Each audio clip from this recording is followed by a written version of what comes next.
Film fans of YouTube, hello and welcome back to the channel. I am Josh, your movie apprentice, and today it's Oscar season. So there has to be a Best Picture nominees ranking from every film-related YouTube channel because that's just tradition, isn't it? This year is a difficult one. I will be honest, I'm going through the 10 nominees and I can definitively pick out my bottom three, but everything from number seven above are incredible movies, in my opinion. Definitely are worthy of being Best Picture. I had to go back and look at my star ratings for them. I had to go back and think through the flaws I've had with those movies and if I could find any in certain movies. And yeah, this is just a list that is very difficult to rank up, but we've got there. It will probably change by the time I upload it because that's just how humans work. We develop different opinions over time, and that is very much true when it comes to film as well. But as of the time of recording, these are how I'd rank the 10 nominees for Best Picture. So let's start off with 200 people in that room, and each one wants me to be somebody else. And they should just let me be. A Complete Unknown is an easy bottom of the list for me. Whilst a lot of people have enjoyed it and Timothy Chalamet is great in it, I just don't feel like I got to know a whole lot about Bob Dylan as an individual, and it just felt very much another musical biopic, which told the story through playing the greatest hits of the character and the person and not actually showing us the real person behind the music. And that for me is always a negative when it comes to musician biopics, especially when we literally had Better Man come out over here a few weeks ago. And that was a far superior biopic when it came to a musician. What are you gonna do? It's now or never. Nickel Boys falls very much into the I admire the movie more than I like it. The choice of the consistent first person's perspective was a new, interesting way to tell a story, though, because it was all being told from the perspective of the individuals, the two main characters, it meant that a lot of the story has to be put together through insinuation. And for me, I just did not think Nickel Boys evolved much beyond the premise of it all being told from first person camera perspectives.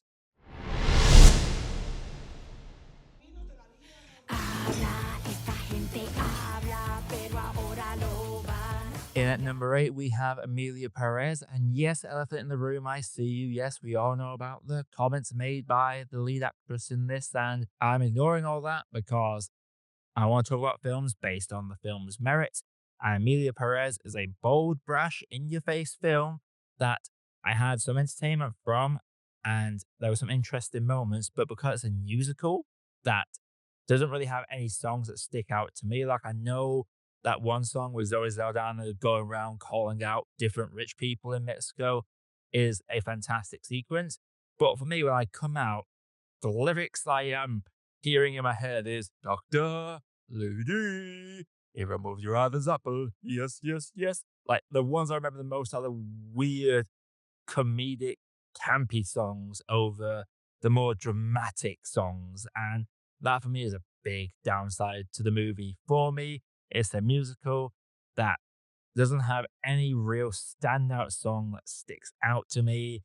And the less said about the story, the better, because I am sick of this trope of someone demanding someone to stop the car, that person refusing to stop the car, even after that person runs themselves out of it and they inevitably die.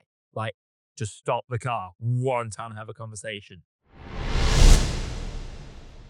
Como é que alguém entra na tua casa, leva o teu marido, leva ele preso e depois diz sumiu?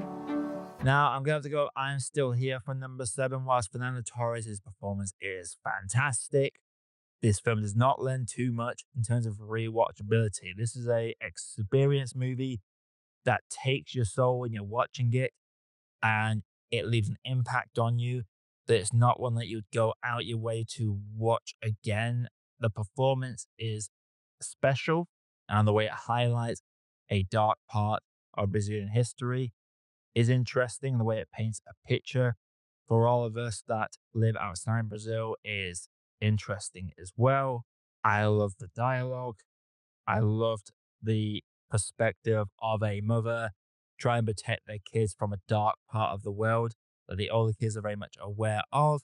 I liked all the elements, but the fact the film drags on a little bit too much is why it comes in at number seven. Because in terms of the rest of these, it's the one I'm least likely to revisit just because it's not the kind of movie I would revisit.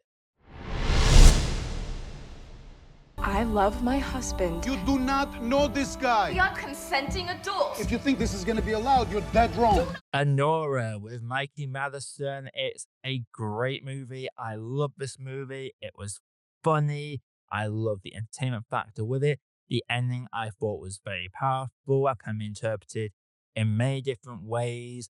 And it's really slung Mikey Madison up to almost a superstar status overnight. I can't wait to see what she does next. However, the film does have them lows for the strong middle. It does feel like it pads out a little bit in the final third when the comedy gets sucked out and more dramatic drama filled stuff comes in and the thematic stuff comes in. It just feels very unbalanced, like a weird mixture of a movie. I love this movie. It's one that I will happily rewatch multiple times. I'm even taking a friend that's not watched it yet to watch it because I just think it is such an entertaining watch with some great performances. Yura Borislav is fantastic in this. I love big dumb henchman characters, but unfortunately for me, it does have more flaws than the ones above it, and that's why it sits in at number 6 for me. These are yours, yes? Yes. All of them? Ah, yes, the big one, the Brutalist, Adrian Brody delivering a truly captivating performance in a film that is well over 3 hours long, complete with intermission like the old days of Hollywood. I love this movie. I wanted more from this movie. I wanted it to keep going even after the mammoth runtime. This is once again one of those movies where the rewatchability, like the soundtrack in this, the score, the cinematography, it is a perfect package of a movie, but it very much feels like an awards movie. It's not one that I'm going to go out my way to always revisit. I will happily watch it again, but it's not one I'm going to go out my way for, apart from the performance from Adrian Brody and some of the ways the film takes, like the whole theme of immigration, the struggle for it, and the brutalist architecture. Like, The Brutalist is a beautiful movie, and I'm trying to justify why is it only halfway down the list, but that's the thing with these awards nominees. Like, they are all really good movies, and it's very hard to put them into a specific order. I might well likely change. This might be number 1 tomorrow. Who knows? But as of right now, The Brutalist sits at number 5.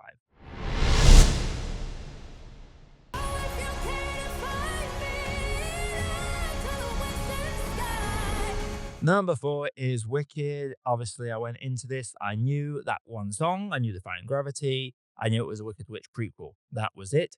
And this film blew me away. It's a very vibrant movie, very energetic music. It really elevates musicals. Now, there's a lot of people saying this is the best one since Chicago.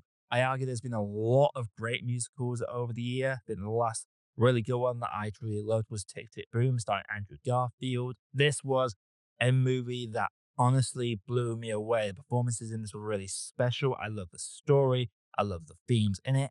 I can't wait to see where part 2 takes us. I will happily watch this multiple times. But in terms of the ones above it, this is one that I feel like is just a weaker film compared to the 3 that are above it. But before I get into those top 3, if you like watching my channel so far, click the like button and subscribe for more video reviews that's coming all the time. And let me know, how would you rank the Best Picture nominees? I'm curious to see the absolute variety of lists that people put in the comments if you stumble across this video. But before that, let's get into number 3. This is a conclave, Aldo. It's not a war. It is a war. Conclave is a movie that is just a bunch of cardinals locked in a space debating politically who should be the next pope. And that, as a premise, sounds so boring to me. Like, I'm not a political guy. I'm not a religious guy. Why would this be an interesting movie? But damn it, the script in this and the lead performance by Rafe Fiennes, it's something to behold. This is a beautiful movie with some cinematography that is like watching a painting. I'll say my only flaws with this is that there is a moment the film does jump the shark a little bit, and all the pretense and alludedness to the characters' motivations gets pushed out the way for basic clarity in a little sit down scene. I thought it was a very tight movie that's paced very well, had its funny moments punctuated in with a lot of serious drama, and just how Ray Fiennes is he's investigating people, but he's not directly influencing this conclave. He is very much a passenger in this movie, and I absolutely adored this movie. I love the script, love the story, and I need to read the book because I really enjoyed this one. This is The Substance. The Substance comes at number 2, and quite frankly, this should have been a clear number 1, and it would have been if it weren't for the fact that the film does feel like it does lose a bit of steam and drags out a bit towards the end. Even when it starts dragging out, there is a point where the film could have ended. I would have said 5-star, perfect movie with a fantastic final shot. Instead, we get a little bit more. It kind of just crawls to a standstill after going through a blistering pace throughout the runtime. It is a film that calls out the male gaze. It's a film that calls out the fickleness of Hollywood and the bias towards aging and just the backwards thinking when it comes to beauty and aging and everything in between. And what truly counts as disgusting, like the irony of this producer grossly eating lobster, telling a perfectly fine, attractive individual that they're not pretty enough for Hollywood anymore, and a slightly disgusting is, I mean, it's not subtle, this film's themes, but god damn it, The Substance is a fantastic piece of cinema and a big win for horror cinema in terms of getting awards recognition. But there could only really be one number 1 in this list.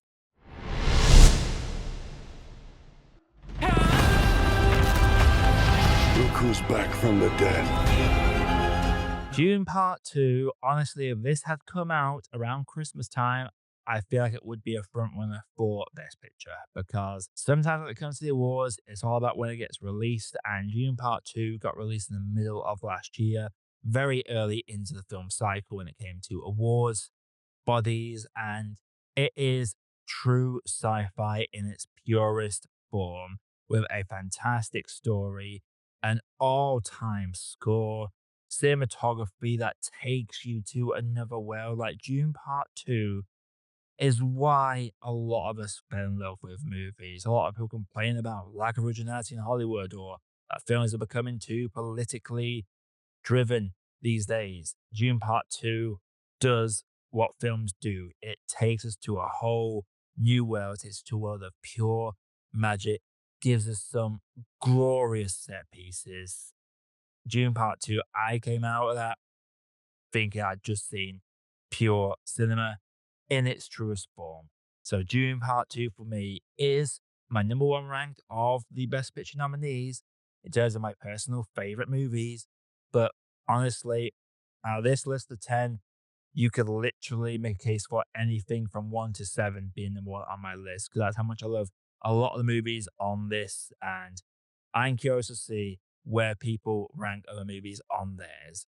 So let me know in the comments below. Tell me how you rank the 10 Best Picture nominees. Are there any interesting factoids you want to throw about any of the films?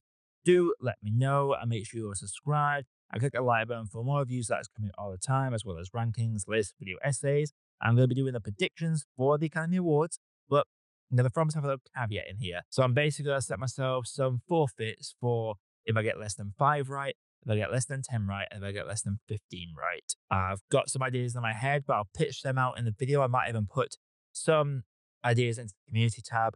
So if you are subscribed, make sure you check out my posts going forward. Until next time, everybody, I am Josh, I've been Movie Apprentice, and I'll see you all in the next video.